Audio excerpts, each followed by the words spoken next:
excéntrico, polémico, anacrónico, fastuoso, egocéntrico, rebelde e irreverente. Así se recuerda al conde de Cuchicute, este hombre que tuvo vida para crear con su historia una completa película con un sinfín de hechos que resultan abstractos o incluso ilógicos para los sentidos. Quédense conmigo y conozcan la vida de este polémico y célebre personaje. Esta historia me la recomendó un suscriptor, Daniel Parra Olarte. Gracias, Daniel, por tu valiosa sugerencia. Bienvenidos a mi canal, mi nombre es Adriana Chilito. Gracias por estar aquí y conocer un poco de historia, en este caso de Colombia. Se pueden suscribir a mi canal y activar la campanita de notificaciones para que YouTube les avise cuando suba contenido. Me pueden seguir en mis redes sociales, me encuentran en Instagram, Facebook o en Twitter como @lachilito. Comenzamos.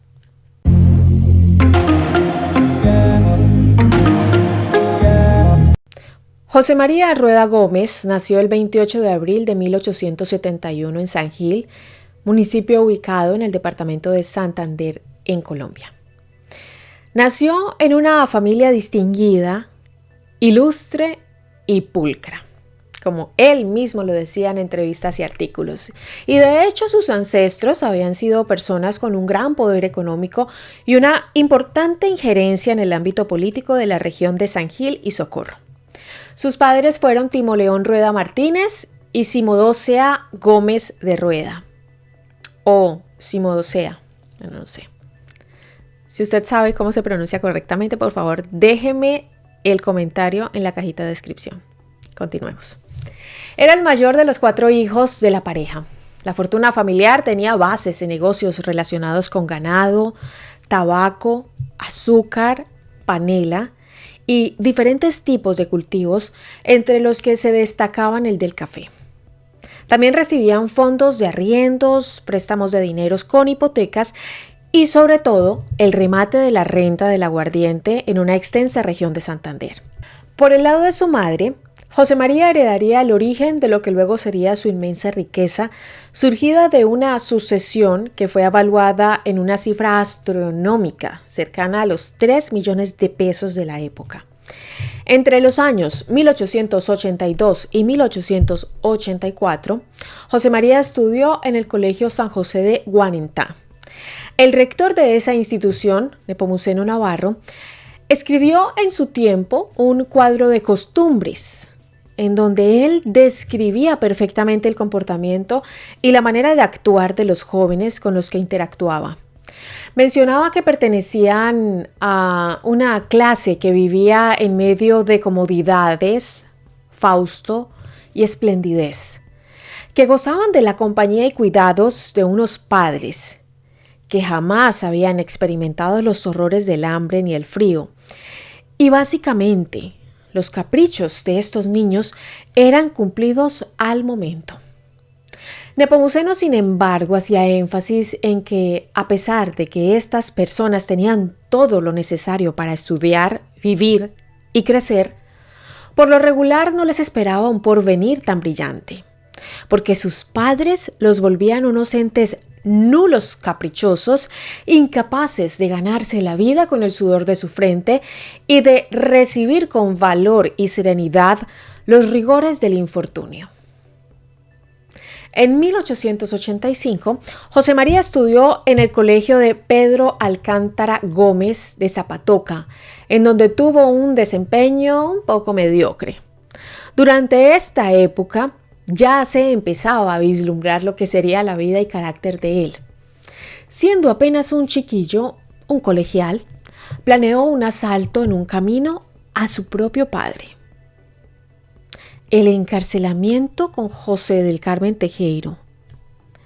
La herida que con navaja le propinó a un compañero de estudio y hasta integró las filas de las fuerzas liberales del general Daniel Hernández durante la Guerra Civil de 1885. Su espíritu insubordinado y su pensamiento revolucionario ya eran lo suficientemente evidentes. En 1886, a los 15 años de edad, después de discutirlo un poco con su familia, se tomó la decisión de que el joven viajaría a la ciudad de Bogotá.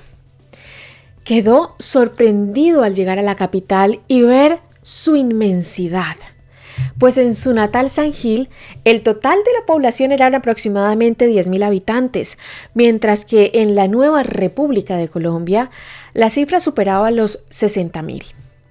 El contraste fue descomunal y en el novedoso ambiente pronto encontraría una oportunidad para saciar su afán de figuración, fama y la ampliación de sus extravagancias.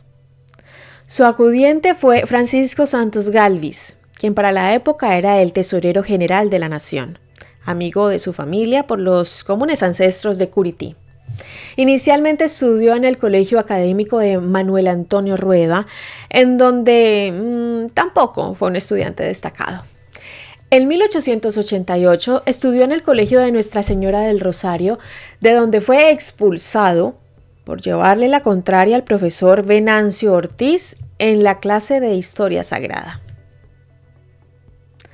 En una de estas clases del maestro, José María dijo que nunca hubo un diluvio, que era una completa patraña el cuento relacionado con la Torre de Babel. El externado, fundado en 1886 por Nicolás Pinzón, sería el último establecimiento de educación por el que pasaría Rueda Gómez en Colombia en el año de 1889. En esta institución laica había un poco más de libertad de cátedra respecto a las otras en las que había estado. Después, el mismo José María diría que fue en este lugar en donde conoció a quien consideró como su único maestro, Santiago Pérez, quien había sido presidente de los Estados Unidos de Colombia entre 1874 y 1876. En esta época, nuestro protagonista acumuló un importante número de enemistades, malas calificaciones y algunas deudas que eran transferidas a su padre, que ya no sabía qué más hacer con este chico, que a su criterio iba de mal en peor. Quería alejarlo de las malas influencias y después de analizarlo bien, le pareció una buena idea llevarlo y enviarlo a Estados Unidos con el propósito de que allá estudiara comercio en un muy prestigioso college. Fue así como durante los 3 años que estuvo en Estados Unidos, desde 1890 hasta 1893, estuvo matriculado en el Eastman Business College, un prestigioso establecimiento en el que estudiaban los hijos de importantes empresarios y comerciantes de ese país. En el vecindario del lugar de estudios de Rueda Gómez quedaba el lujoso Vassar College, en el que estudiaban aproximadamente 400 niñas de elevada posición social. Para Timoleón no importaba el costo de los estudios o vivienda. Lo esencial era que su hijo estudiara en el mejor colegio, pues su propósito era que José María fuera el jefe de alguna importante casa de comercio, el timón de su familia.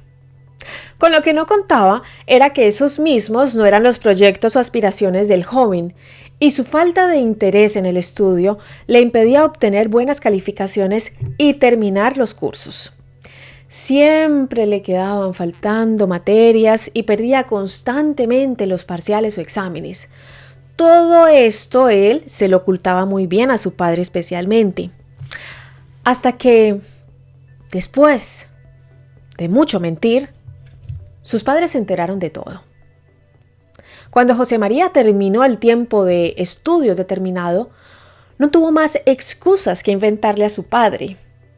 Timoleón llamó al director del college y éste le informó que a su hijo le faltaban 2/3 partes de sus estudios y que su conducta y aplicación eran muy deficientes. El hombre, después de recibir esta pésima noticia, decidió devolver a su hijo a Colombia y empezar a planear el viaje de José María a Europa, en donde estudiaría mejor Derecho, todo con el propósito de que se compusiera y cambiara esas actitudes egoístas y mentirosas. El regreso de José María Rueda Gómez a Colombia fue muy traumático. Contrajo paludismo mientras pasaba los ríos Magdalena y Sogamoso. Estuvo convaleciente durante 3 meses. Y aquí fue donde su situación mental comenzó a alterarse y las depresiones se manifestaron de una manera crítica. Intentó suicidarse varias veces y en una de esas veces perdió un ojo. Después de este incidente, explicó que los hábitos, costumbres de la universidad y el contraste de la vida le jugaban una mala pasada. Lo que había vivido en Estados Unidos era muy diferente. Libertad, distracción, regocijo. En San Gil, por el contrario, quietud, calma, monotonía, provincialismo, como él le decía. El mismo José María en aquella época contaba que la idea del suicidio lo perseguía día y noche, hasta que se convirtió en una obsesión. En el mismo pueblo, sus amigos y conocidos intentaban hacerle la vida más feliz y llevadera. Se organizaban bailes en honor a él, hasta le enviaban regalos y detalles, pero para él nada era suficiente. Según sus propios relatos, pensó durante tanto tiempo en quitarse la vida que hasta investigaba cuál era la medida más efectiva y quizá menos dolorosa. En un principio pensó en ahorcarse, pero finalmente decidió pegarse un tiro. Tenía más de 5 revólveres y otras tantas pistolas. Esto sería suficiente para acabar con su vida de una manera rápida y directa. La vida le hastiaba. Una tarde, ya desesperado y abrumado con su tristeza y tedio, se llenó de valor o quizá de cobardía según la percepción de cada uno de ustedes, y cogió uno de los revólveres y planeó la manera en que iba a morir. Quería dispararse, pero sin desfigurarse el rostro. Él siempre decía que era bien parecido, buen mozo y elegante, y no quería perder el estilo ni siquiera después de muerto. Se preparó psicológicamente para morir. Se ubicó cerca de una mesa para evitar caer al suelo después de morir. Montó el revólver y los nervios en ese momento aumentaban. La presión, la tensión, el escalofrío que recorría todo su cuerpo y el cosquilleo que no se iba de su cabeza. Con el arma ya lista, empezó a pensar en el lugar correcto para dispararse. Y los movimientos involuntarios e inconscientes hicieron en ese momento que perdiera el control y se disparara antes de lo previsto. El revólver se disparó. El proyectil impactó y rompió el maxilar superior.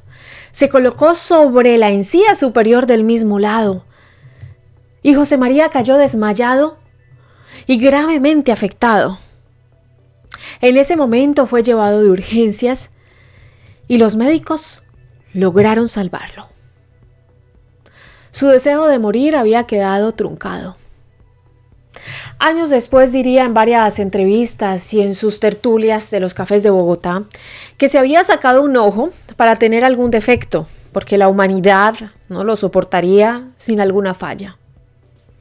A partir de ese día, el joven Rueda Gómez lo llamarían habitualmente el tuerto o el loco Rueda. Mientras su espíritu se apagaba y su deseo de vivir se perdía, sus problemas familiares y discusiones locales aumentaban. Pocos meses después, por ejemplo, destruyó a machetazos el teléfono que comunicaba la hacienda Cuchicute en Curití con la casa paterna en San Gil, y unos días después causó un gran escándalo cuando le prendió fuego a la destilería del aguardiente, quemando 70 barriles y causando destrozos que se evaluaron en $80,000. A pesar de los problemas familiares, los negocios y el estatus de la familia cada vez estaban mejor. Los buenos negocios de ganado y el auge en las exportaciones de café permitieron que Timo León pudiera enviar a sus 3 hijos más pequeños llamados Timo León, Julia y Silveria, a estudiar a París. José María también iría, sería el acudiente de los jóvenes, pero además tendría el propósito de estudiar Derecho. Como ya había ocurrido en el pasado, este nuevo episodio fue motivo de desavenencias familiares. A mediados de 1896, los hermanos Rueda Gómez viajaron a París y José María internó a sus hermanos mientras él se daba el lujo de gastarse prácticamente todo el dinero que su padre le enviaba, que eran $400 al mes, que para la época era más que suficiente para vivir con las comodidades necesarias él y sus 3 hermanos. José María no estudió nada, mientras que a sus 3 hermanos los matriculó en clases de francés, historia, geografía, literatura, piano y también baile, además de modistería en el caso de las hermanas.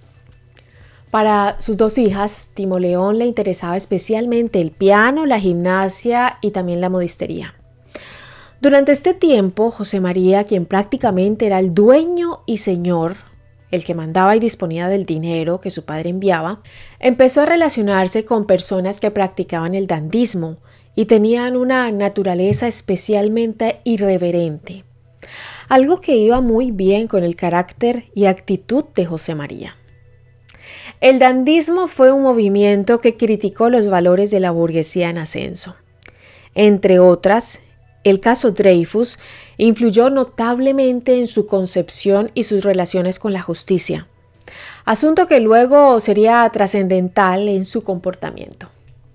Tuvo también cercanía intelectual con el marqués Henry de Roquefort, director del periódico L'Intransigeant, de tendencia republicana socialista, muy crítico de la vida cotidiana francesa.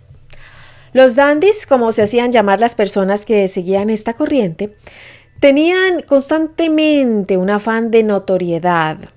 Pretendían siempre sorprender con su vestimenta artificial pero sencilla, con las palabras que usaban cuando hablaban, intentaban ser originales y buscaban ser controversiales con sus modales, atrevidos e impredecibles. Los dandis, muchos de los cuales eran espadachines y usaban monóculo, eran hombres ociosos e improductivos según algunas versiones. José María fue un aprendiz de dandy en París, para luego ser un dandy anacrónico en Colombia. El tiempo que José María estuvo fuera del país también le sirvió como inspiración para después inventarse una serie de viajes y fantasías que después se dedicó a contar como si fueran reales en San Gil, en Socorro y también en Bogotá. La más importante de todas, su viaje a Siam y a Filipinas. A Siam siguiendo a la princesa Titiana, con quien había tenido un romance, y a Filipinas, donde inventaría luego, participó en la guerra hispano-norteamericana y en el proceso de independencia de ese país, peleando en la batalla de Cavite en defensa de la corona española, y razón por la que le darían el título nobiliario de conde de Cuchicute y Guanentá, en recordación de los feudos paternos de la gran hacienda Cuchicute. Aquí fue cuando empezó a ser conocido como el conde de Cuchicute. La gente realmente le creía a todas las novelas e historias que se inventaba para parecer más interesante y recorrido. Diferentes episodios llevaron a que la estadía en París de los hermanos Rueda Gómez se terminara antes de tiempo. Por un lado estaban los malos tratos que José María le daba a sus hermanos. Por otro, la caída en la cotización internacional del café.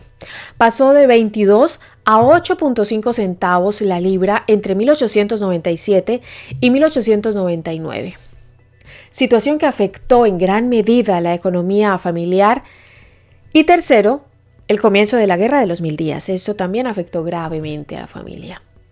Ellos eran liberales. La guerra les establecería un escenario muy difícil para sus negocios y sus haciendas serían objeto de saqueos y confiscaciones. José María, que ya tenía 28 años de edad, y sus 3 hermanos, No tuvieron otra opción que regresar a Colombia. José María empezó a trabajar como administrador de la hacienda paterna y tuvo que enfrentar los problemas que la guerra civil le provocaba en sus terrenos. Durante esta etapa, comenzaría también a forjar su prestigio de exitoso empresario. Se dedicó a trabajar y explotar los terrenos en las fincas familiares. Sembraba y cosechaba café, organizaba potreros, cebaba ganados y todo lo hacía con tal agilidad y eficacia que rápidamente consiguió la liquidez que necesitaba para comprar la finca llamada La Meseta. Había puesto a funcionar y mejorar las producciones familiares y había comprado y edificado varias casas en San Gil. Todo esto lo hizo con un éxito rotundo, teniendo en cuenta que de vez en cuando sus vacíos mentales y falta de control propio se evidenciaban en su conducta. Llegó uno de los momentos más tristes para José María, la muerte de su madre. Fue una época difícil en la que las diferencias con su padre aumentaron. El 13 de mayo de 1899, después de haber bebido mucho licor, José María asesinó a cuchilladas a un obrero y antiguo trabajador suyo, llamado Domingo Rodríguez. Este caso fue extraño porque realmente no habían antecedentes de diferencias graves entre estas dos personas para que todo terminara de esta manera. Al parecer fue un nuevo momento de desequilibrio mental de José María. Este asesinato atroz e inexplicable volvía a poner en la palestra pública a Rueda Gómez. Su comportamiento era completamente errático. Sus escándalos y excentricidades no se comparaban en lo más mínimo con esto. Los peritos que llevaban el proceso determinaron que se trataba de un degenerado hereditario que había actuado bajo el influjo de una obsesión impulsiva, inconsciente e irresistible, que probaban el estado de anormalidad psíquica o alienación mental de esa persona. Determinaron que sufría de locura moral, al tener varias monomanías impulsivas tales como la homicida, la suicida y la piromanía. Fue puesto en prisión por un corto periodo de tiempo para después ser absuelto del homicidio en razón de su estado mental. Continuó con la administración de la hacienda Cuchicute hasta que, en marzo del año de 1901, su padre Timo León designó a Julio Lawrence, quien era el novio de su hija Silveria, como nuevo administrador, reemplazando de esta manera a José María. La mala racha para José María aumentaría en 1902 y 1903, después de que nacieran sus dos hijas Olinda y Olga Delia, a quienes había tenido con una mujer de origen humilde llamada María Antonia Ortiz y con quien no se había casado. Recordemos que para la época era una completa deshonra tener hijos sin estar casados. Luego sostuvo una relación con Sara Gómez, con quien tampoco se casó. Esta relación la mantuvo entre 1904 y 1922 y de la que nacerían otras dos niñas, Esther y Sara Rueda Gómez. En enero de 1905, José María Rueda Gómez compró la hacienda Majavita en El Socorro, propiedad que había sido de su madre. A estas tierras y a la de la Meseta, que tenía desde 1895, sumaría pronto las haciendas del Jovito en San Gil y Valdepeña y la Polonia en El Socorro. Como empresario, al parecer era brillante. En pocos años logró hacerse un exitoso hacendado y empresario, exportador del mejor café de la región, fundador del Banco de San Gil y socio mayoritario de la Compañía Eléctrica Hispano-Colombiana del Socorro. Lamentablemente fue desheredado por su padre y al tener tantos problemas familiares decidió continuar de manera independiente. Llegó a ser el principal productor de café en la región. También se dedicaba a actividades ganaderas, así como con la caña y el azúcar. No paraba de hacer negocios, de escribir cartas comerciales, de llevar a cabo importantes proyectos como por ejemplo el del teléfono que contrató con la Western Electric Company de Nueva York y que se instaló entre su casa de San Gil, a la que más adelante llamaría el Palacio del Solitario, y la hacienda Majavita en el Socorro. El conde era un adicto de la lectura. Llegó a tener unos 6.000 volúmenes en inglés, francés, alemán, italiano y también español. Le gustaba leer sobre literatura, historia, filosofía, teología, física, química, agricultura, demasiados temas. Todo esto permitía que su perspectiva del mundo se ampliara y con esto aumentara su posición crítica. Pero la lectura también le consumía mucho tiempo y cada vez visitaba menos sus haciendas y negocios, por lo que decidió nombrar visitadores generales, como les decía, o administradores, a quienes les encargaba sus negocios. Pero la verdad es que no confiaba en ellos. Constantemente discutía por las cuentas y por las actividades de sus tierras. Uno de esos enfrentamientos fue con Pedro Elías Gómez Uribe, administrador de Majavita y la Polonia.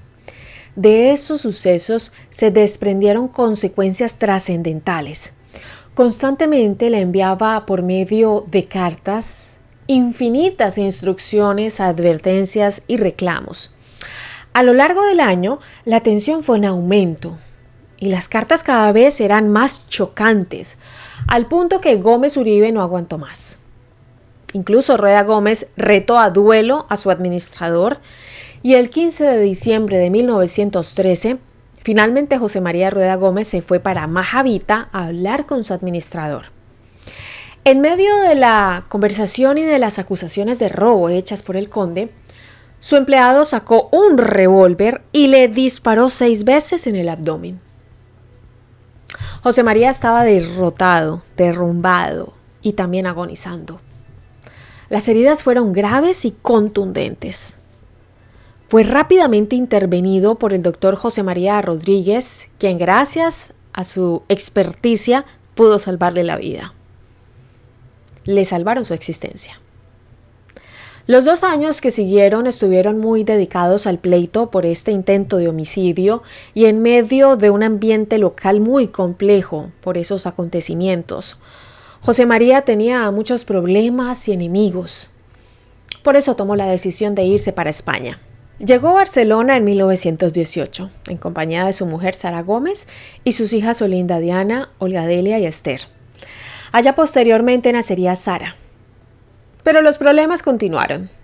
Dejó arrendadas en Colombia sus propiedades y comenzó otros negocios en Barcelona. Con Pedro de Subirana y Pongrau creó la firma José María Rueda y Cía, Cafés Cuchicute, para distribuir café colombiano en Europa. Con José Salvador Ropero creó la fábrica de artículos metálicos, que elaboraban elementos para ventanas, mangos y cerraduras para puertas, anunciadores para estaciones de ferrocarril y reglas para trazar paralelas. También se unió con los colombianos Carlos Lorenzana y Zoilo Cuellar Chávez para, de esta manera, en compañía de ellos, publicar el periódico América en Europa. Escribía además artículos que enviaba para la Vanguardia Liberal de Bucaramanga, en los que firmaba con el seudónimo del Conde, sintiendo definitivamente que pertenecía a la nobleza por el hecho de que lo llamaran así o se hiciera llamar así. La alegría y el auge le duró poco, pues entre abril y mayo de 1918 estuvo recluido en el frenocomio de Nueva Belén. Durante este tiempo dudaba e insistía en que sus socios le estaban robando. Adquirió una fuerte animadversión hacia España y los españoles. Decía que era el país más inhospitalario que alguna vez hubiera visitado. Decía que España era la tierra del fracaso, el país de la pandereta y de la indecente chulería. Se aburrió en un abrir y cerrar de ojos, y su afán por regresar a Colombia aumentó. El 19 de marzo de 1921 terminó recluido de nuevo en el frenocomio de Nueva Belén. Todos estos episodios estresantes para José María aumentaban su desequilibrio mental. salió del frenocomio no porque se hubiera recuperado, sino porque el dinero para el sostenimiento de la familia se estaba acabando. Su esposa Sara tomó la decisión de volver a Colombia con la familia. Liquidaron los asuntos empresariales y volvieron a Santander a comienzos de 1922. Todos estaban anonadados al ver a José María Rueda Gómez. Del hombre elegante, locuaz, simpático y presumido, ya no quedaba nada.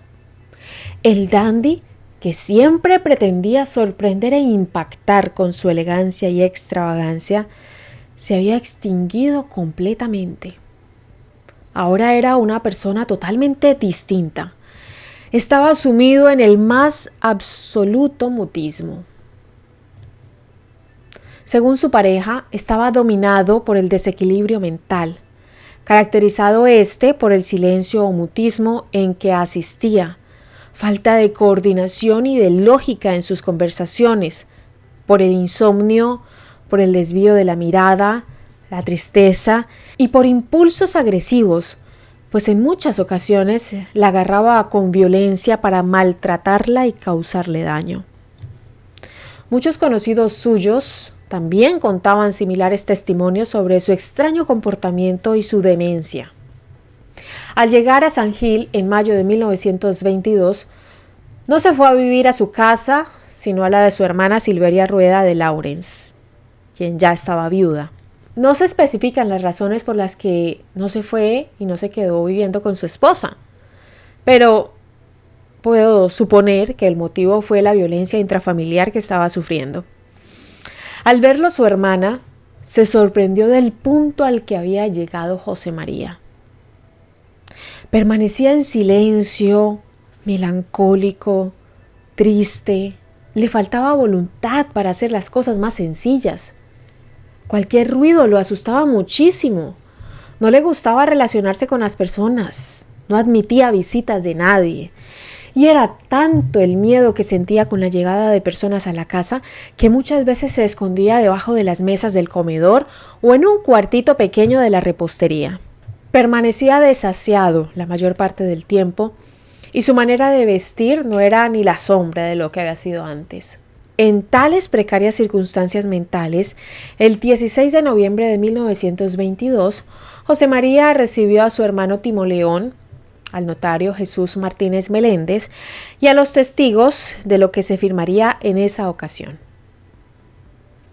3 escrituras firmó José María. Por medio de la 271, cedió todos sus bienes a su hermano a cambio de una renta vitalicia de 250 oro americano amonedado.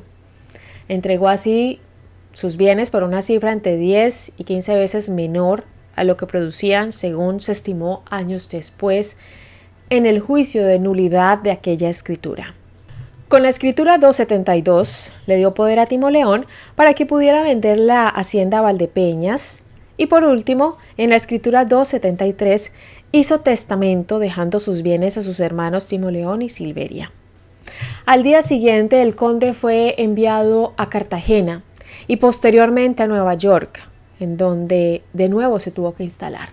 Viviría en la próxima década entre Nueva York, París y Bruselas en busca de alivio mental y tranquilidad. En este lapso fue recuperando sus capacidades cognitivas paulatinamente. Vivió con una mujer llamada Lola de Aragón, con quien hablaba acerca del pésimo negocio que había firmado con su hermano. Comenzó a escribirle a Timoleón y a exigirle que le aumentara el valor de la renta vitalicia. José María sentía que su hermano lo había atracado, lo había robado de frente y se había aprovechado de su lapsus mental. Publicó varios folletos en Bruselas, París y Nueva York referentes al tema con su hermano. Y eso mismo siguió haciendo cuando volvió a Colombia en 1931. Tiempo en que comenzaría el mayor pleito judicial de su vida.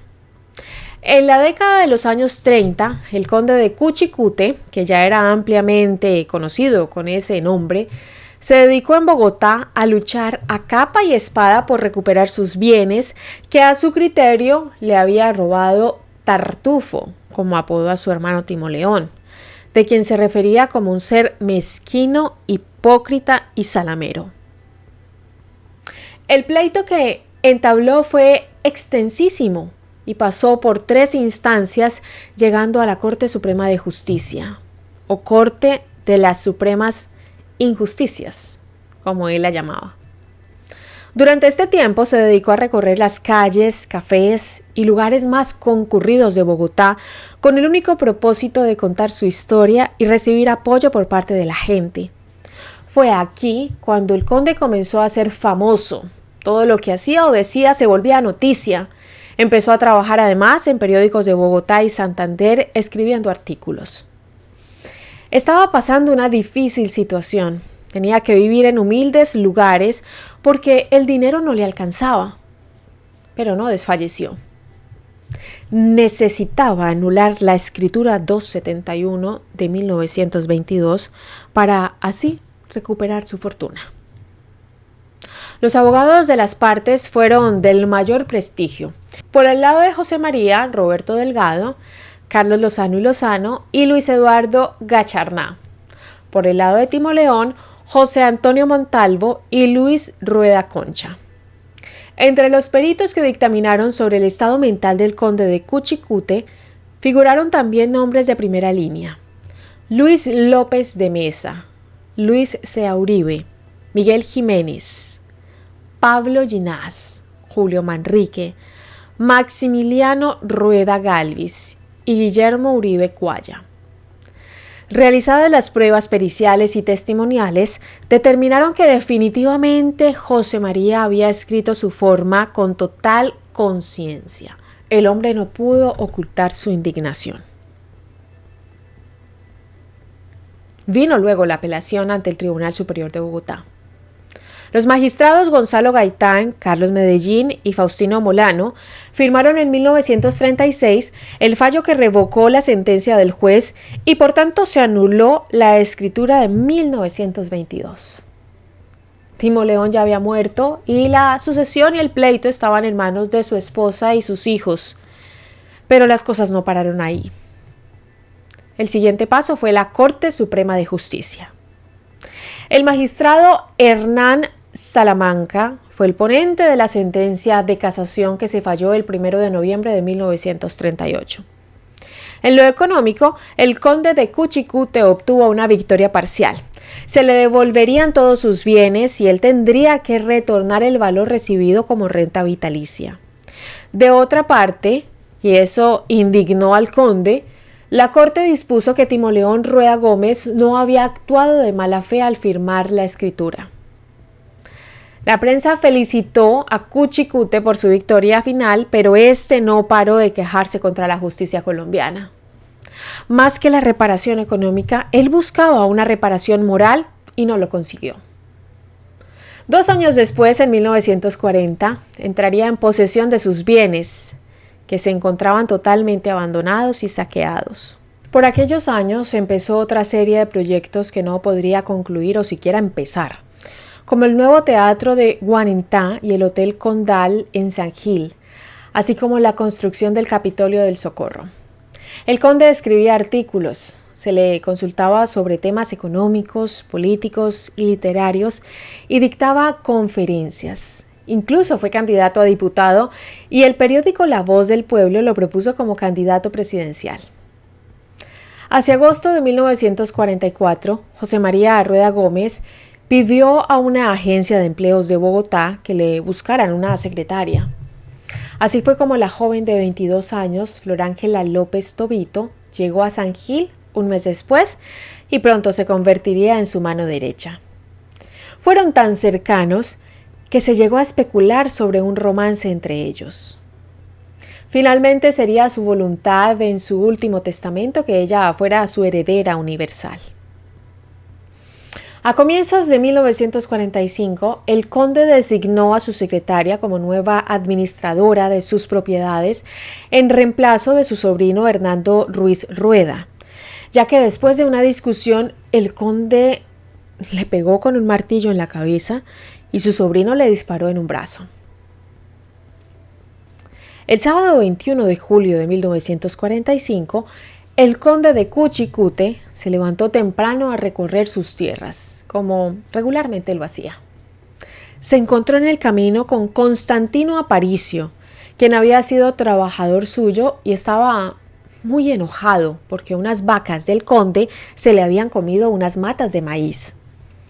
Esto generó una pelea descomunal que terminó con un enfrentamiento fatal. Constantino sacó un arma blanca que tenía y con la que le propinó 17 puñaladas al conde. Ya tendido en el suelo, lo remató con 2 machetazos en la cabeza. Flor Ángela, su secretaria, administradora y presunta amante, escuchó el escándalo y salió corriendo a auxiliar a José María. El conde estaba caído. Lo dejó tendido en el suelo y después se marchó Constantino. El conde fue llevado a su habitación en las graves condiciones en las que estaba.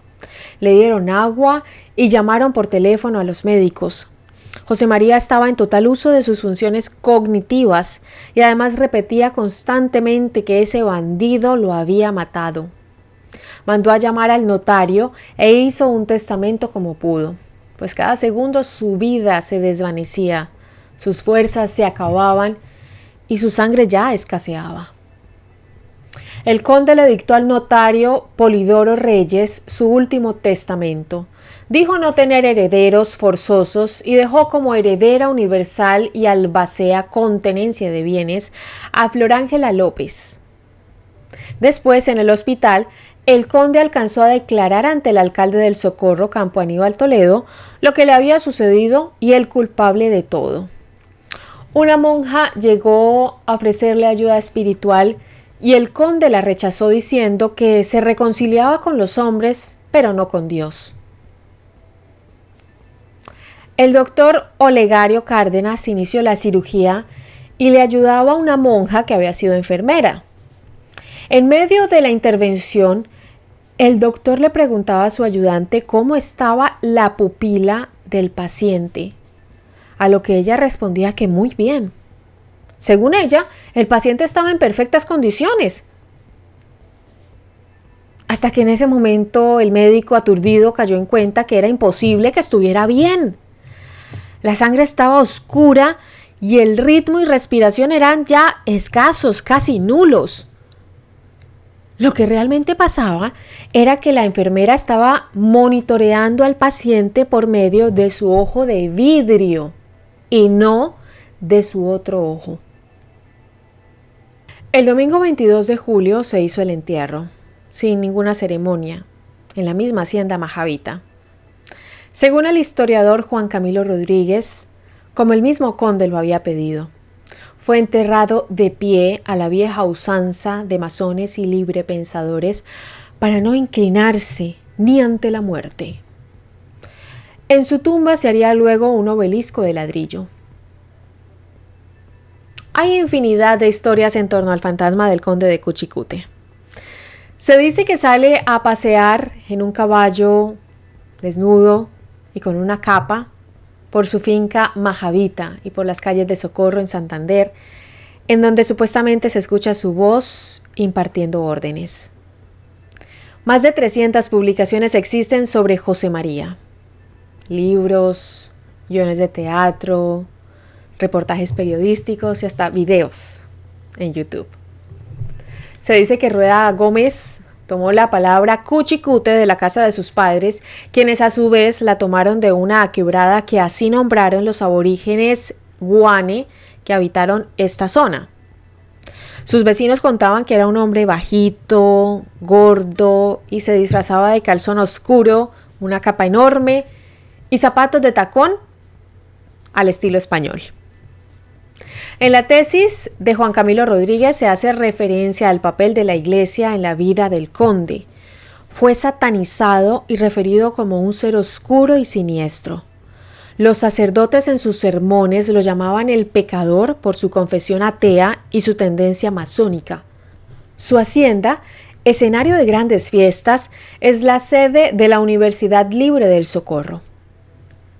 La piscina que construyó sirve hoy para un cultivo de peces Tenía una gran fama de mujeriego, pero además era considerado como un hombre excepcional que no fue comprendido por la sociedad.